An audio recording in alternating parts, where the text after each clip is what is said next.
जो सबसे बड़ी बर्बादी हमारी धन की होती है उसे रोकना है, और वो धन की बर्बादी शादी में बड़े पैमाने पर होती है।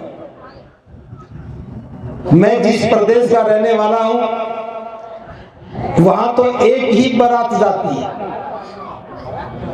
जब शादी करने जाते हैं तब बारात जाती है। आपके आगरा और अलीगढ़ क्षेत्र को मैंने देखा है, यहाँ तो 4-4 बारात जाती है। जब लड़की की गोद भरने जाएंगे तो बारात लेके जाएंगे, पूरी एक बस लेके जाते हैं। फिर लड़की वाले लगन सगाई लेके आएंगे तो वो बस लेकर के आएंगे।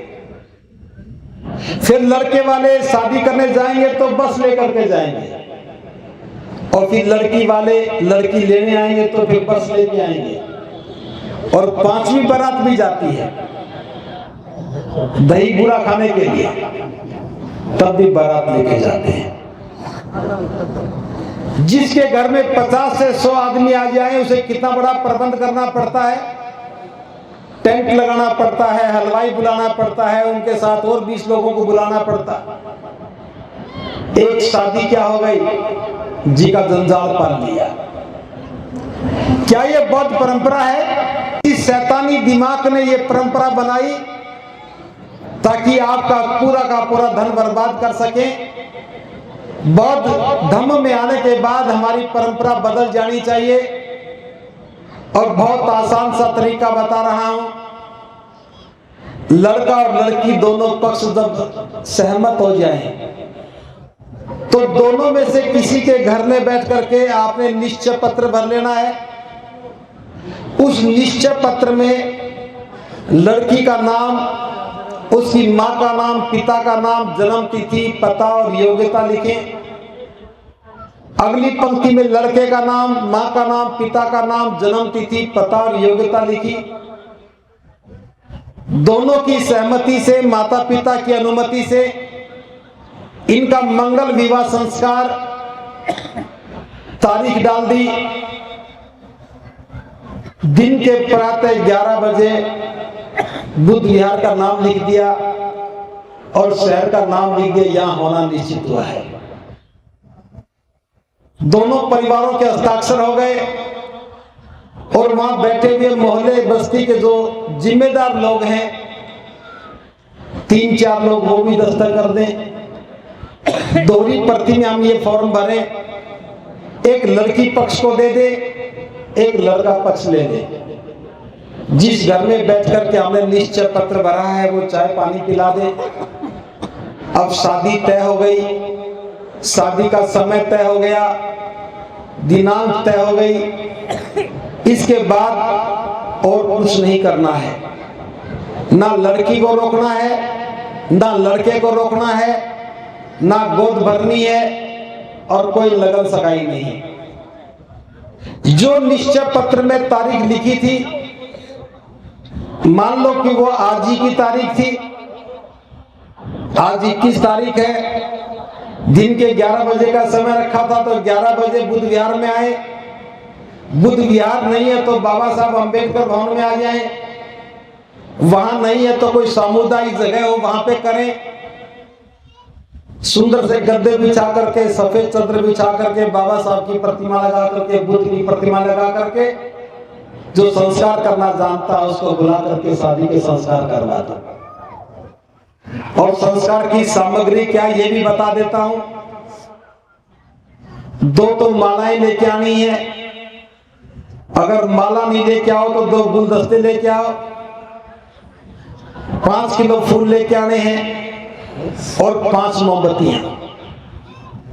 इससे ज्यादा कोई सामग्री की आवश्यकता नहीं पड़ती। माचिस भी एक नई खरीद लो। 5 मोमबत्ती, 1 माचिस, 5 किलो फूल और 2 मालाएं।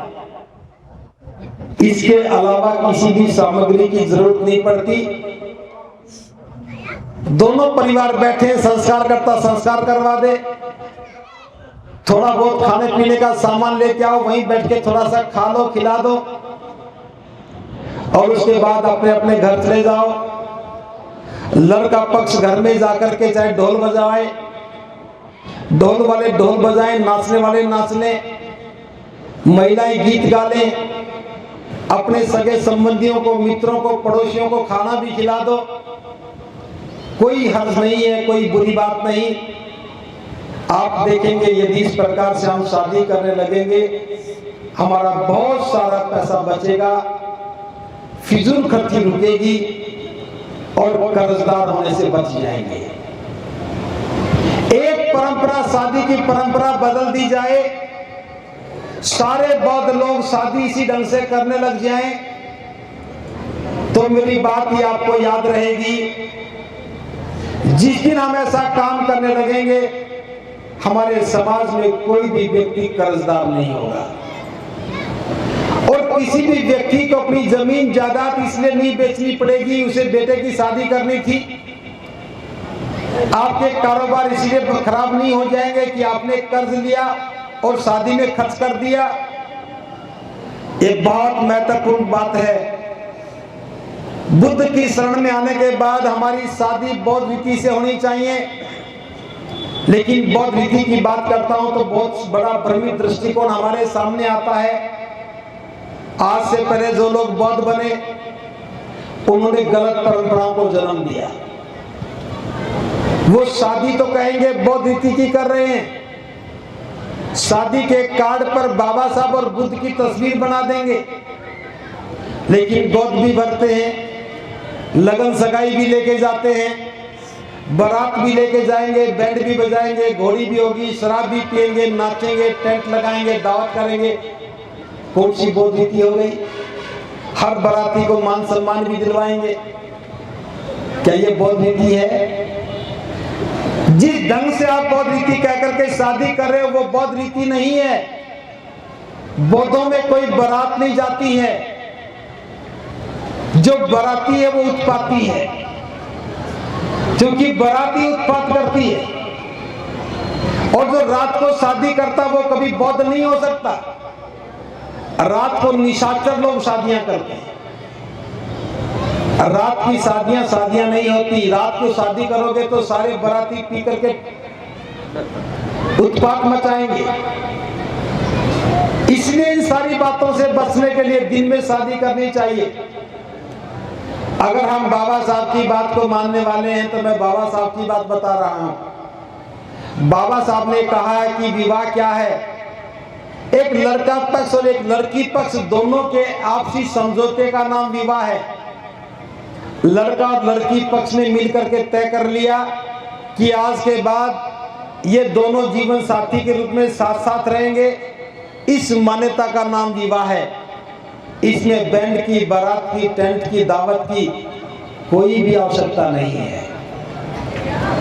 और जब से हमने इस परंपरा पर काम करना शुरू किया, आगरा में बड़े पैमाने पर शादियां हुई, अलीगढ़ के बुद्ध विहार में, धम्मभूमि के बुद्ध विहार में हर सप्ताह ऐसी शादियां होती हैं। हरियाणा में भी ऐसी शादियां हो रही हैं। आपको भी ये बात समझ में आ जाए, आप भी ऐसा करने लगे तो किसी भी माता पिता को चिंता नहीं करनी पड़ेगी, क्योंकि संतान जवान हो गई, शादी के लिए पैसा कहां से आएगा? ये हमारी सामाजिक समस्या है।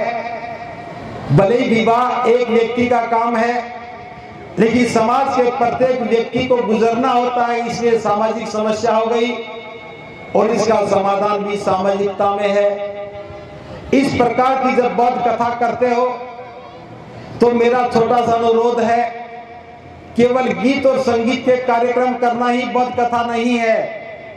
आप सारा दिन गीत सुनते रहो, सारा दिन बौद्ध कथा सुनो, लेकिन उस सारे दिन में से कम 1 घंटे बैठ करके आप समाज की समस्याओं पर चर्चा करो और बैठ करके निर्णय करो कि इस बार बौद्ध कथा में बैठ करके हमने निर्णय लिया कि हम सारे बौद्ध इस प्रकार से शादियां किया करेंगे। ये परंपरा हमें स्थापित करनी चाहिए और इसके लिए छोटा सा काम और करना है। जो भी नौजवान यहाँ बैठे हैं, जिनकी शादियां नहीं हुई, जो लड़कियां यहाँ बैठी हैं जिनकी शादियां होनी है, आपको थोड़ा सा काम करना पड़ेगा। दोनों को 2-2 बातें सीखनी है। जब आपकी शादी के चर्चे घर में शुरू होने लगे, जब आपकी शादी के बारे में माता पिता बात करने लगे, तो लड़की को भी बोलना चाहिए, अपने माता पिता से कहना चाहिए कि शादी तो मैं करूंगी, लेकिन मेरी 2 शर्तें हैं। मेरी पहली शर्त तो ये कि मैं अपने माता पिता को कर्जदार करके नहीं जाऊंगी। जब भी शादी के चर्चे शुरू हो, लड़की को कहना चाहिए कि मेरी पहली शर्त है कि मैं अपने माता पिता को कर्जदार करके नहीं जाऊंगी, और मेरी दूसरी शर्त ये कि जिसके साथ मेरी शादी होनी है वो कर्जदार नहीं होना चाहिए। ये 2 बातें बोलना सीख लो। जब शादी होने के बाद ससुराल जाओगे, कभी भी कष्ट नहीं होगा। आपका जीवन साथी जो कमा करके लाएगा, शाम को आपके हाथ में देगा, घर में खुशहाली आ जाएगी। अगर कर्जदार से शादी कर ली, जो कमाएगा सारा कर्ज में चला जाएगा, घर में भूखे रहने की नौबत आ जाएगी। इसलिए लड़कियों को बोलना सिखाओ। मेरी बात को ध्यान से सुन करके इस पर अमल करना शुरू करो। और लड़कों को भी चाहिए, जब घर में शादी की चर्चा शुरू होने लगे तो 2 बातें लड़के भी बोले। पहली बात तो ये बोले कि मैं कर्जदार नहीं होऊंगा, शादी मेरी होगी तो मैं कर्जदार नहीं होऊंगा। दूसरी मेरी शर्त है कि जिसके साथ मेरी शादी होनी है उसके माँ बाप को कर्जदार नहीं करूंगा। ये दोनों जिम्मेदारी की बातें हैं, ये दोनों जीवन को सुखी बनाने की बातें हैं। और ये बोलना कोई गुनाह नहीं है। अगर किसी को लगता है कि लड़की का ये बोलना गुनाह है, तो मैं कहूंगा इस गुनाह को जितना जल्दी हो सके करना शुरू करो। जब शादी की बात आती तो अड़ोसी पड़ोसी बहुत दबाव देते हैं। बारात जाने की जिद करेंगे, दावत की बात करेंगे, टेंट की बात करेंगे, बैंड की बात करेंगे। लेकिन आपको भ्रमित नहीं होना है। एक छोटी सी बात मैं समझा देता हूं कि बहुत सारे लोगों को समझ में नहीं आई, और नहीं आएगी तो वो बाधा बनेंगे। आप पूछेंगे कि बारात क्यों नहीं जानी चाहिए, तो मेरा भी एक प्रश्न है कि बारात जाए क्यों। आप लोगों को याद होगा, जो बुजुर्ग है उनको तो पूरा मालूम है, आज से 50-60 साल पहले बारात 3 दिन रुका करती थी। और उस बारात में मैं भी गया था, एक ही बारात में गया हूं, 3 दिन रुका। उसके बाद कभी दोबारा मौका नहीं मिला। अब पहले बारात 3 दिन रुका करती थी जब शादी पक्की हो जाती थी, फिर बारात 2 दिन रुकने लगी, फिर बारात 1 दिन रुकने लगी, और आजकल बारात केवल 3 घंटे रुकती है। आती है, नाश्ता करती है, खाना खाती है और फिर बैठ के बस में चले जाते हैं। तो इससे एक बात तो समझ में आती है कि बारात का शादी से कोई संबंध नहीं है। बारात का संबंध सिर्फ नाचने और खाना खाने तक ही सीमित है। अब ये बात समझ में आनी चाहिए कि बारात कहां से शुरू हुई और अब खत्म क्यों होना चाहिए। पहले पक्की सड़कें नहीं थी। राजाओं के राज में कोई शासन व्यवस्था नहीं थी। कच्चे रास्ते होते थे, घने पेड़ होते थे, जंगल भी होते थे। जब शादी करने जाते थे तो ऊंट गाड़ी और बैलगाड़ी या पैदल के रास्ते होते थे। और उस समय एक परंपरा थी, शादी के समय लड़की वाला लड़की पक्ष लड़का पक्ष से पैसे मांगता था कि मुझे इतने रुपए दोगे तो मैं शादी करूंगा। इसलिए शादी करने के लिए लड़का पक्ष पैसे लेकर के जाता था, या गांव का कोई जमींदार पैसे वाला व्यक्ति साथ जाता था, उसके पास पैसे होते थे। और ये बात सभी को पता लग जाती थी, ये जो झुंड जा रहा है ये शादी करने वालों का है, और लुटेरे लूट लिया करते थे। उस समय पुलिस भी नहीं थी, थाने भी नहीं थे, रिपोर्ट को लिखता नहीं था, चोर पकड़े नहीं जाते थे। और जब शादी करने के बाद लौटते थे तो लड़की सोने के आभूषण पहने होती थी, लुटेरे लूट लिया करते थे। इस लूट से बचने के लिए जब शादी करने जाते थे तो गांव के लंबे तगड़े नौजवान इकट्ठे करके साथ ले जाते थे। कुछ सगे संबंधी होते थे, तो कुछ मित्र होते थे, कुछ पड़ोसी होते थे, और कहते थे कि तुम्हें बाराती बन के चलना है। और बाराती जब जाते थे तो हाथ में लाठी लेके जाते थे। और आप भी ये करके देखो, लाठी लेकर के खेत में जाओ, कभी सरकंडे में मारेंगे, कभी झुंड में मारेंगे, कभी पेड़ में लाठी मारेंगे। जब लाठी हाथ में होती तो स्वभाव उत्पाती हो जाता है। तो बारातियों का स्वभाव उत्पाती हो जाता था।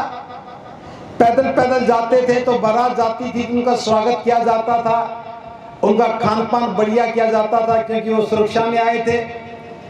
3 दिन तक बारातियों की बड़ी आवभगत होती थी। लेकिन आज जो मैं बात कर रहा हूं, देश में एक शासन व्यवस्था है, बाबा साहब का लिखा संविधान है, सड़कें अच्छी बनी हैं, मोटर गाड़ियां आपके पास बैठने के लिए हैं, थाने तहसील भी खुले हैं, और सड़क पर चलते हुए कोई किसी को लूटता भी नहीं है। जब कोई लूटने वाला नहीं है, लूट जाने का कोई डर नहीं है, तो बारात की कोई उपयोगिता नहीं है। ये बात समझ में आ जाए इसलिए बताई है। इसलिए बौद्ध रीति की शादियों में बारात ना तो जानी चाहिए और ना बारात आनी चाहिए। जब बारात नहीं आएगी तो टेंट क्यों लगाएंगे, और टेंट नहीं लगाएंगे तो दावत क्यों देंगे, और दावत भी नहीं है, टेंट भी नहीं है, बारात भी नहीं है, तो बैंड भी क्यों बजेगा। जब कोई नाचने वाला नहीं है तो फिर पिएगा भी कौन। ये पीना, नाचना, बैंड, टेंट, दावत सारी बारात से जुड़ी चीजें। बारात के खत्म होते ही बैंड खत्म, बैंड के खत्म होते ही नाचना खत्म, नाचने के खत्म होते ही पीना खत्म, और बैंड नहीं, टेंट नहीं, दावत नहीं, तो शोर शराबा नहीं, तो सारी शादियां बौद्ध रीति से बुद्ध विहार में करना शुरू करो। मैं समझता हूं कि हमारी तरक्की में एक मील का पत्थर बनेगा। तो ये बात अगर समझ में आ जाए तो करना चाहिए।